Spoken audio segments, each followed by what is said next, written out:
నందికొట్కూరు నియోజకవర్గం ఐడాల మండలం ముచ్చుమారి గ్రామంలో మిస్ అయినటువంటి వసంతి ఇప్పటి వరకు 4 రోజులు అవుతున్నప్పటికీ ఇంకా గాలిస్తూనే ఉన్నారు.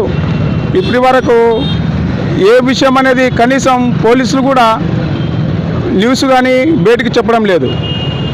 కేవలం కొంతమంది నిర్లక్ష్యమే కారణం అనిపిస్తుంది.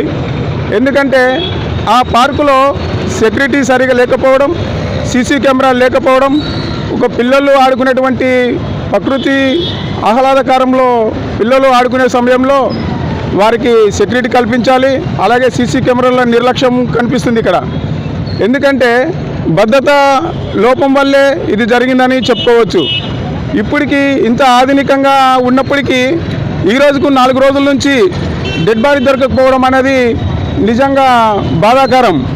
ఎందుకంటే ఆ కుటుంబాన్ని గవర్నమెంట్ తక్షణమే ఆదుకోవాలి. అలాగనే నేరస్తులను కఠినంగా శిక్షించాలి.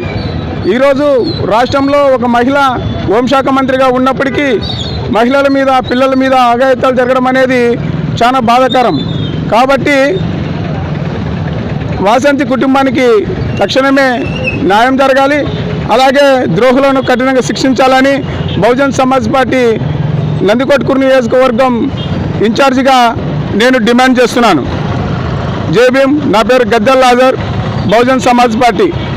మిత్రులారా, మనం చూస్తున్నాం మరి ముచ్చుమరిలో మిస్ అయినటువంటి వాసంతి మరి చిన్నారి యొక్క మృతదేహం ఇంతవరకు కూడా బయటపడని పరిస్థితి. మన రాష్ట్రంలో మరి దేశంలో ఎన్నో చట్టాలు ఉన్నప్పటికీ మరి ఇలాంటి ఘటనలు జరుగుతూనే ఉన్నాయి. మరి ప్రభుత్వాలు కూడా వీటిని నిర్వీర్యం చేస్తున్న పరిస్థితి మనకు కనపడతా ఉంది. ఎందుకంటే మరి అంత చిన్న పిల్ల మీద జరిగినటువంటి దాడిని ఇప్పటికి కూడా మరి అధికారులు కూడా దాని మీద ఇప్పటి వరకు కూడా ఏ విషయాన్ని కూడా తెలియపరచలేదు. కనుక ప్రభుత్వాలు దీని మీద చర్య తీసుకోవాలి. మరి దీని వెనుక ఎంతటి వారైనా సరే వారిని ఎట్టి పరిస్థితుల్లో కూడా వాళ్ళను వదిలిపెట్టకుండా దోషులను ఖచ్చితంగా కఠినంగా శిక్షించాలి. ఎందుకంటే మనకు ప్రతి దానికి కూడా సెక్షన్లు ఎన్నో చట్టాలు ఎన్నో మనకు ఉన్నాయి.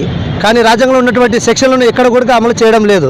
అది ఎంత మటుకు ఊకి ఉండడం మటుకే కానీ కనీసం ఆడపిల్లల మీద జరిగినటువంటి ఘటనలకు ఏదైనా జరిగితే వెంటనే స్పందించి దాని మీద కఠినమైన శిక్షలు అమలు చేసేలాగా ఈ ప్రభుత్వాలు చొరవ తీసుకోవాలని చెప్పేసి మేము బహుజన్ సమాజ్ పార్టీ తరఫున మేము డిమాండ్ చేస్తూ ఉన్నాం.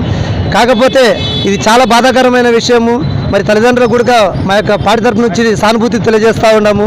ఏదేమైనప్పటికీ ఈ విషయాన్ని త్వరగా అధికారులు దీన్ని ఖచ్చితంగా బయటికి తీయాల్సిన విషయం ఎంతైనా ఉందని చెప్పేసి బహుజన సమాజ్ పార్టీ తరఫున మరి శ్రీశైలం అధ్యక్షుడు మరి పల్లి చంద్రశేఖర్ అయిన నేను మరి ఖచ్చితంగా డిమాండ్ చేస్తూ ఉన్నాను. దీని మీద ఖచ్చితమైన న్యాయం జరగాలని చెప్పి ఆ కుటుంబానికి ప్రగాఢ సానుభూతి తెలియజేస్తూ ముగిస్తూ ఉన్నాను. జై భీమ్, జై భారత్, జై బీఎస్పీ.